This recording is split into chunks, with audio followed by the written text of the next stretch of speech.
Did you know that many of the most popular mansions from the golden era of Hollywood were believed to be haunted? Many celebrities, actors, and actresses reported witnessing paranormal activity in these homes. Some even claimed the mansions were totally possessed. In fact, many stars flat out refused to step inside them, even when invited to lavish events or private parties. Stay tuned as we uncover the chilling secrets hidden behind Hollywood's most glamorous walls. Let's begin with number 15, Benedict Canyon. In Benedict Canyon, Jean Harlow's former residence carries a legacy darker than its polished facade suggests. Celebrated as Hollywood's original blonde bombshell, Harlow moved into the home with her second husband, MGM executive Paul Byrne. But tragedy followed faculty. In 1932, Byrne was found dead under suspicious circumstances, fueling sensational headlines. Hollywood Detective magazine suggested his troubled spirit may still roam the grounds. Guests have often reported unexplained thuds and the sense of being silently observed. In a 1979 California's Ghostly Legends episode, a neighbor described hearing late-night sobbing from the vacant house.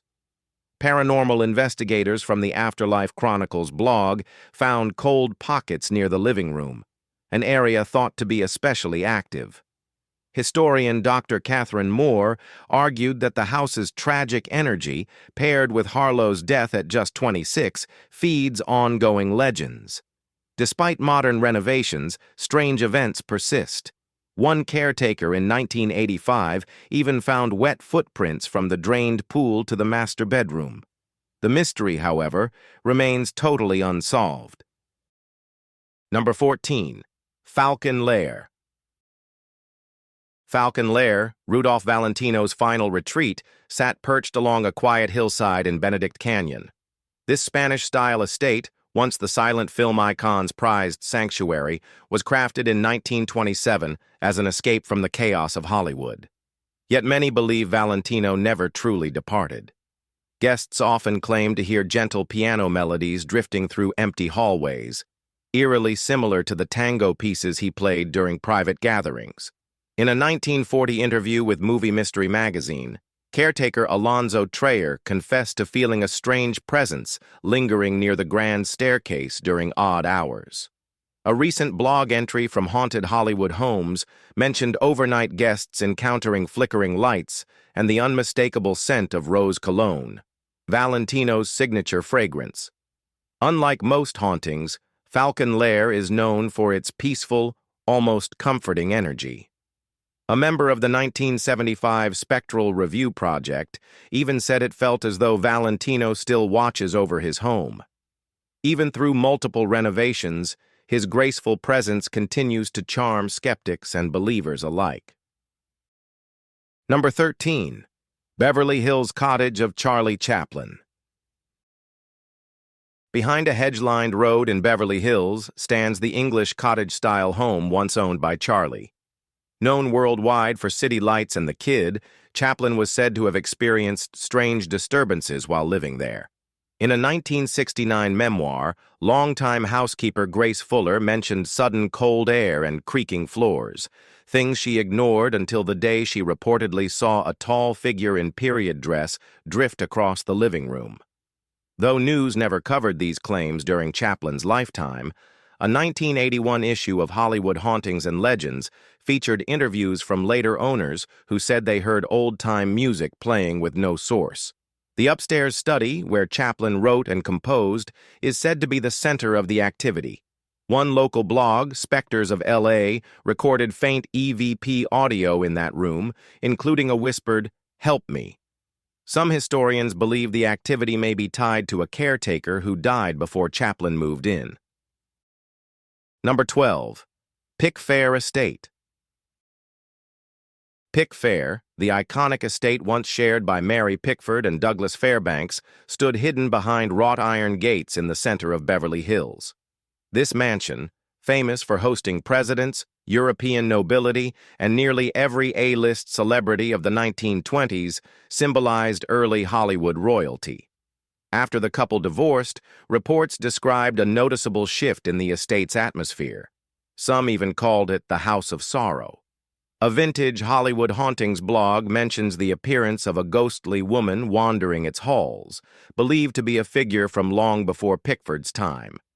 According to local lore, Mary once heard whispers in unoccupied rooms. In a 1936 San Francisco Daily Mirror interview, she admitted, "Sometimes I feel like I'm interrupting someone else's memories." When real estate mogul Jerry Buss bought the property in the 70s, rumors persisted of lights flickering and a female apparition appearing near the old servant quarters. While parts of Pickfair have since been demolished, its creepy past still speaks. Number 11. Barrymore Estate. Beyond thick hedges in Beverly Hills stands the old Barrymore family estate, once home to actor John Barrymore, also known as the Great Profile. Known for his wild parties and theatrical lifestyle, Barrymore's larger-than-life persona reportedly lingered long after his passing. A 1938 LA Times column mentioned unusual noises after midnight, and today, staff at the property still claim to hear ghostly laughter near the courtyard, exactly where Barrymore once held court with his stories. In a 1962 interview referenced by paranormal blogger Sophia Reynolds, a former caretaker recalled hearing the sound of clinking glasses from the dining room long after guests had gone. Some say a figure in formal 1920s attire still walks the halls, pausing to admire the decor. The wine cellar, according to the book Hollywood's Legendary Spirits, is known for unexplained cold spells and electrical glitches. One guest claimed an invisible hand tugged at his sleeve. Barrymore's charisma remains stamped across every creaking floorboard and flickering light. Number 10. Havenhurst Drive Colonial Revival. In a quiet corner of Los Angeles sits the unassuming Colonial Revival house once rented by Bette Davis, the two-time Academy Award winner best known for All About Eve and Jezebel. A 1944 feature in the Hollywood Chronicle mentioned Davis found the home charming, though she allegedly complained about strange tapping sounds echoing through the walls at night. One rumor claims she nicknamed it Havenhurst Haunt during a particularly stressful shoot. In 1973, Paranormal West Coast ran a feature about a guest at one of Davis's parties who claimed they saw a misty figure reflected in the living room mirror, vanishing if looked at directly. Over the years, tenants have continued to report faint moaning sounds from the attic. In 1985, a resident told the Los Angeles Spirit Journal she heard an elderly voice whisper, "I'm still here," each time the clock struck midnight. Despite massive renovations, the house still carries an eerie stillness. Number 9. Bela Lugosi House in the Hollywood Hills. Bela Lugosi's former house in the Hollywood Hills has long been linked to rumors of occult energy and lingering spirits. Best known for his portrayal of Count Dracula, Lugosi lived in a modest hillside home during the peak of his fame. In a 1936 exposé from the Los Angeles Evening Herald, Lugosi denied practicing black magic, but whispers persisted. Sightings of a cloaked figure moving silently through the halls have become a regular talking point on the Vampire and Hollywood Myths blog. One story, dating back to the 1950s, involved a caretaker who claimed to hear low chanting in the middle of the night. Another commonly told tale involves Lugosi's mirror, which later owners said reflected distorted images of living people. One homeowner removed it after allegedly seeing a pale face behind him. In a 1978 documentary, paranormal investigator Martin Keene said he recorded a voice near the fireplace saying, "I never sleep." To this day, the house draws curiosity from horror fans and skeptics alike. Number 8. Roxbury Drive Residence. Lucille Ball may have been defined by laughter, but her Roxbury Drive home in Beverly Hills carries whispers of something less cheerful. Not long after her death, the house gained a reputation for unexplained activity. A 1980 issue of Celebrity Haunts and Secrets reported that new tenants heard bursts of laughter from vacant rooms. eerily similar to Lucy's unforgettable voice. In 2005, the property appeared on the show Haunted Hollywood, where the host noted recurring reports of creaking floors and the sense of someone else being in the room. The Spirit of Tinseltown blog detailed stories of the stereo switching on by itself at night, playing old tracks from the 1950s. Neighbors have claimed to see a silhouette in a polka-dot dress passing near the window. A Beverly Hills Gazette story included a repairman's account of hearing, "Hello, friend," despite being alone. Parapsychologist Adrian Grant once said Lucy's vibrant spirit may have left behind more than memories, maybe just enough to still be heard. Number 7. Boris Karloff, Los Feliz Estate. Behind tall gates in a quiet Los Feliz neighborhood sits the estate once occupied by Boris Karloff, best known for playing Frankenstein's monster. Off-screen, Karloff was known to be soft-spoken and reserved, but stories tied to his former home tell a different tale. A 1941 article in the Hollywood Gazette recalled his extravagant Halloween parties, where organ music echoed so loudly that neighbors filed noise complaints. In the years following, new owners reported seeing a large figure in oversized clothing roaming near the garden's edge. A spooky L.A. investigation recorded strange electromagnetic activity in the basement, which was once used for makeup and special effects storage. Author Maria Denton included an entire chapter about the house in spectral stars of the silver screen, quoting a gardener who said dogs refused to step near one specific corner of the yard. Some claim Karloff owned rare books on occult practices. Visitors still report cold drafts and distant groans. No one agrees on what's real. Number 6. Greta Garbo, New York apartment. Not all legends of the silver screen chose Los Angeles. Greta Garbo famously preferred privacy, and her Upper East Side apartment in New York reflected that need. After her passing, quiet stories began to spread. A 1991 Metro Hauntings Quarterly article noted that building staff reported icy drafts outside Garbo's old penthouse, even after updated insulation. One night, a doorman in the late 1980s told the New York Daily Chronicle he heard muffled crying from her vacant unit. No one was found inside. Some residents claimed to see a tall, solitary figure glide down the hallway, fading before reaching the elevator. According to the Ghostly Gotham blog, older tenants often remembered Garbo's intense need for solitude. They believe her spirit still guards it.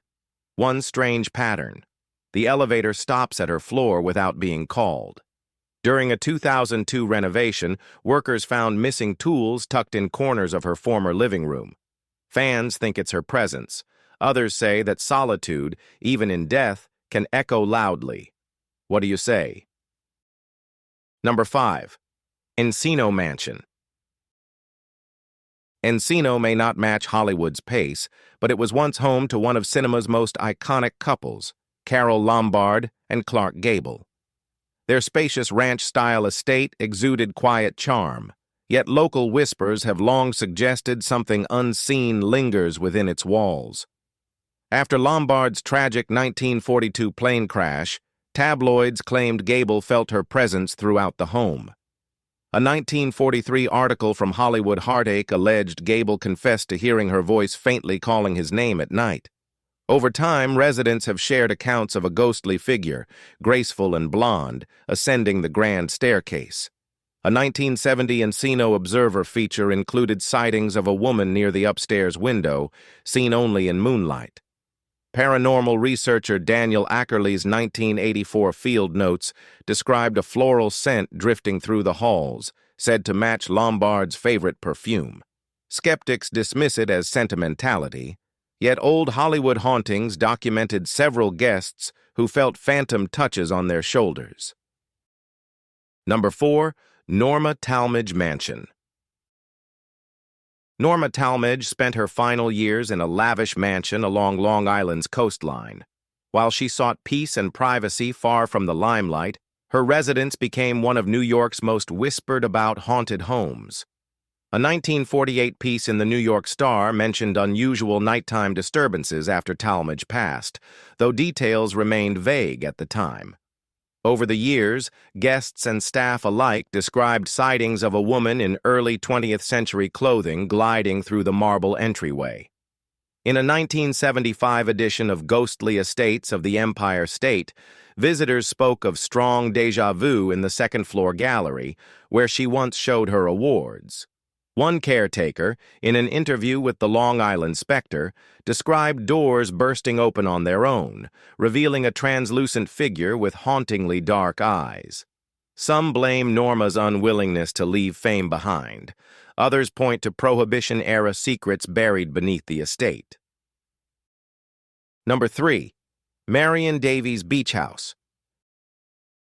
Marion Davies's beachside estate in Santa Monica, funded by media tycoon William Randolph Hearst, once served as her glamorous coastal retreat. With its grand pool and luxurious guest rooms, the house hosted opulent summer gatherings filled with Hollywood elites. But behind its sunlit charm, local stories suggest the presence of restless energy. In 1949, the Santa Monica Courier ran quotes from staff describing late-night disturbances, doors slamming with no cause and cold gusts sweeping through tightly shut windows. When parts of the estate were open to the public in the 1980s, new stories emerged. Lifeguards mentioned spotting a woman in 1930s-style swimwear walking the shoreline at dusk. A Pacific Spectral Tribune piece quoted a caretaker who heard knocking on the walls long after midnight, only to find the house empty. Some blame tragic party accidents like balcony falls for the strange activity. Seaside haunts of California later recorded faint singing near the old cabanas, matching songs from Davies's films. Number 2. Errol Flynn, infamous Mulholland Farm.